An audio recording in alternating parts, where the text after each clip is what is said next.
Hello， 大家好，我是亚当。今天我们一起来聊聊这一双来自 SPO 的 Easy One。这一双可能是现在篮球鞋市场上兼顾实战和休闲最好的选择。相信比较关注篮球鞋的兄弟们，应该对于 SPO 这一个品牌都不陌生。那我们今天也不过多去谈他们关于那个小孩的事情了。作为一个球鞋博主，我们还是把重点放在产品本身，看看这一双 Easy One 在实战方面的表现是不是能够经得起考验。在外观方面啊，这东西就仁者见仁，智者见智了。你觉得这一双鞋的外观怎么样呢？1到10分，给它的颜值打一个分吧。然后它这3个配色，你觉得哪个配色更好看呢？这一个 OOTD 啊，相对来说会更加百搭一点，白色会比较适合夏天，而这一个皮质的棕色则会更加适合秋冬季节。我个人认为，作为一双兼顾球场内外的篮球鞋来说，它的颜值绝对是过关的，各种场景、各种穿搭它都能适配。那接下来我们就来看看它在实战方面的表现究竟如何。在外观方面做得好看没什么难度，但是同时还要兼顾到实战，那这事情啊就变得不一样了。还是老样子，我们先来看看这一双鞋的实战基础3要素，看看这一双鞋是否能够满足我们日常的实战需求。在抓地方面，这次 SPO 给这一双 Easy One 配备了一套全新的大地橡胶，有点类似于李宁的 GCU， 号称啊对于灰尘的敏感度是比较低的，即使是在有灰的木地板上面，它也能提供给我们出色的抓地力。在实际的体验下来也确实如此。在我拿到这一双鞋的这1个多礼拜时间里面，我日常都会穿这一双鞋去压马路，然后到球场换上球衣，换上打球的鞋垫，直接开始打球，甚至都不需要去擦拭它的鞋底，就可以拥有非常出色的抓地表现。这对于一双想做到场内外通用的篮球鞋来说是非常重要的一点。谁都不想用手去抹一双在外面已经穿得很脏了的篮球鞋的底，谁知道踩到过什么东西呢？对吧？所以这种不怕灰尘的大底，对于这一类型的篮球鞋来说非常重要。像之前的布克1代在这一方面就明显没有这一双鞋做得好，这一点必须要给他一个好评，非常棒。不过在冬天啊，天气比较干燥，再加上球场上有灰的话，那什么鞋都没有什么太大用了。那种又干燥灰又多的场地，可以算是所有篮球鞋的噩梦。不管是 GCU 啊 Flow 啊，还是这一次 SPO 搭载的这一款大地橡胶，都只能做到比普通橡胶稍微好一点点的水平。在这种场地上面打球，还是只能靠大家用手去擦一擦鞋底了。而且这一双鞋在做到了拥有出色抓地的同时，还有着非常优秀的耐磨表现。大底的纹路虽然算不上深，但是粗度非常可观，跟之前他们家推出的 Ranger 有点类似。大底的纹路非常粗犷，并且大底的橡胶在硬度计的测试下，读数也能够达到75以上，纹路够粗，橡胶的硬度又高，即使是水泥地也完全没在怕的。这一双鞋的大底是整一双鞋身上最令我感到惊喜的一个地方，抓地又好，耐磨又出色。我特别希望 SPO 可以在其他鞋款的新配色上面也用上这一项大地科技，体验真的非常不错。而在中底的抗扭转方面，我之前有一次直播的时候啊，很多人都跟我说有人能把这一双鞋给对折。我试了一下，如果在内部有鞋垫放置的一个情况下，根本没有办法把这一双鞋给扭动，只有在内部没有放置任何鞋垫的情况下才能做到。而在放置了鞋垫的情况下，不管是这一次附赠的这2套鞋垫，还是之前的速度又或者是爆发，只要有鞋垫放置在里面，它的抗扭表现就没有任何问题。在做一些大幅度变向或者是对抗蹬地动作的时候，脚底下的球鞋并不会出现夸张的形变。在中底刚性这一方面，它的表现完全没有任何问题，大家可以放心。不过有一点大家需要注意一下，如果在内部放入球鞋附赠的这一副 Off-Court 鞋垫的时候，它的自然弯折点会些许有一点点的靠后。如果用这一副鞋垫打球，时间长了一定会感觉到外侧足弓的酸痛。但是只要放入 On-Court 或者是其他之前一系列的鞋垫，像是速度系统啊，又或者是爆发系统，那它的自然弯折点就会变得比较合理，也就不会出现足弓酸痛的情况。这一点大家必须要注意一下，好吧？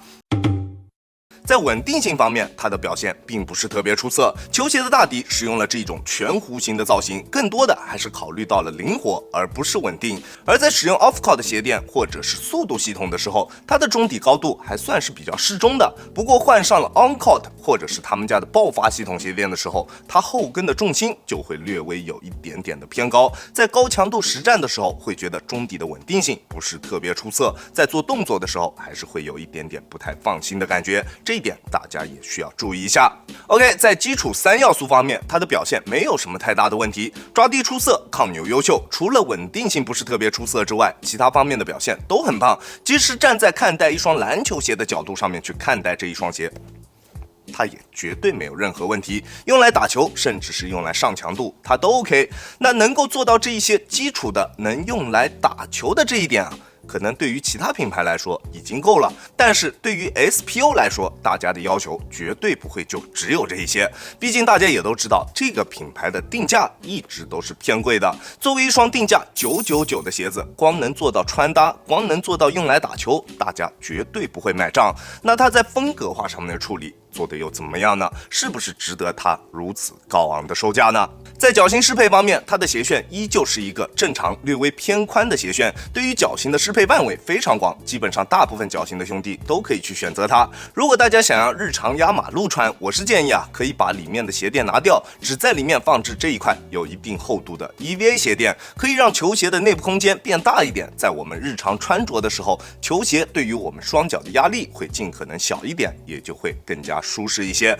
这一点是其他一些定位兼顾球场内外的篮球鞋所没有做到的。其他相同定位的篮球鞋现在的处境非常尴尬，你想要出色的日常穿着处境那你就得买大一点，这样穿着不会累脚，但是在打球的时候，它的包裹就会有比较明显的问题。而如果你想要比较好的实战体验，那你就得按照正常的尺码去进行选择。打球确实是 OK 了，但是在日常的穿着中，球鞋对于双脚的压迫力度又会变得有一些大，穿久了脚就会比较累，非常的尴尬。在选择那些鞋款的时候你必须做出抉择，你选择这一双鞋究竟为的是更多的日常穿还是打球穿？但是你有没有想过，如果这一类鞋款出现了这个问题，那这一双鞋就已经不再具备兼顾球场内外的属性了。那我们为什么还要去选择这一类篮球鞋呢？对吧？不管是日常穿搭还是打球，其实我们都会有更好的选择。而这一双 Easy One 则真正做到了兼顾球场内外的这一点。日常穿着的时候，我们只要把里面的上层鞋垫拿掉，我们就能得到一个非常充足的鞋内空间，穿一整天也不会觉得累。而在打球的时候，我们就放上它附赠的这一些鞋垫，不管是这一次附赠的这2副薄鞋垫也好，亦或者是之前搭配 Player One 或者是 Game One 推出的速度、力量以及爆发系统也都没有问题。用上这些鞋垫之后，球鞋的整体包裹都会有明显的提升，脚在内部都不会有明显的多余空间。而且这次 Easy One 在系带系统方面依旧做得非常出色，球鞋最前面一对鞋带孔非常靠前，通过鞋带的松紧能够很好的控制整一双鞋的包裹，即使是窄脚穿它也完全没有任何问题。在做变向或者是对抗蹬地动作的时候，脚在鞋内不会出现位移，在急停急起的时候也不会出现顶脚趾或者是掉跟的现象。并且不管是皮质鞋面的版本还是帆布鞋面的版本，它们在鞋面的支撑力度方面都没有任何问题，不管做什么动作，它们的鞋面都能够很好的兜住我们的双脚。但是不管是哪一个配色，它们在后跟处的支撑力度都稍微差了那么点意思。两种材质的后跟所用的港宝面积都略微有一些偏小，在外部也没有做出明显的加强处理。在我做防守滑步动作的时候，在一些对抗时的紧急制动的时候，能明显感觉到它的后跟支撑会有一点不太够用。球鞋的后跟会因为支撑力度以及承托力度的不够而出现比较明显的晃动。如果你没有打脚的习惯，可能穿它去打一些高强度的比赛心里还是会有些没底的。但是直到2天前，我突然想到了一件事情，这一双鞋附在上方的鞋垫其实就是比较普通的 Oxalate 鞋垫和比较普通的支撑鞋垫，对吧？那我能不能换上我自己的定制鞋垫呢？然后我就将我2年半之前定制的这一副专属于我自己的定制鞋垫给放进去了，严丝合缝。这时候这一双鞋发生了质的改变。之前我定制这一副鞋垫是为了用来打比赛的时候用的，但是后来发现用上了这一副鞋垫之后，不管什么鞋都会出现2个问题。第一个问题就是中底的重心会被抬高，第二个问题就是球鞋的内部空间会受到挤压。很多球鞋我不得不去买大一码，它的包裹才能相对比较适配，而 Easy One 又很好的解决了这个问题，把定制鞋垫放在内部，重心不但没有任何变化，还提升了整一双鞋的穿着体验，包裹变得更出色了，中底跟我的双脚更可以说是完美贴合。用上定制鞋垫之后，这一双鞋完全跟变了一双鞋一样。即使是我在之前体验不是特别出色的后跟支撑，在换上了定制鞋垫之后，也就再也没有出现过后跟晃动的情况了。它居然变成了一双为我量身定制的篮球鞋。现在的篮球鞋在往极致的轻量化以及极致的场地感方面发展，但是我敢说私人定制化的篮球鞋才是篮球鞋未来最终的发展方向。每个人对于篮球鞋的需求都不一样，有人可能需要场地感，有人可能需要缓震，也有人可能需要强度，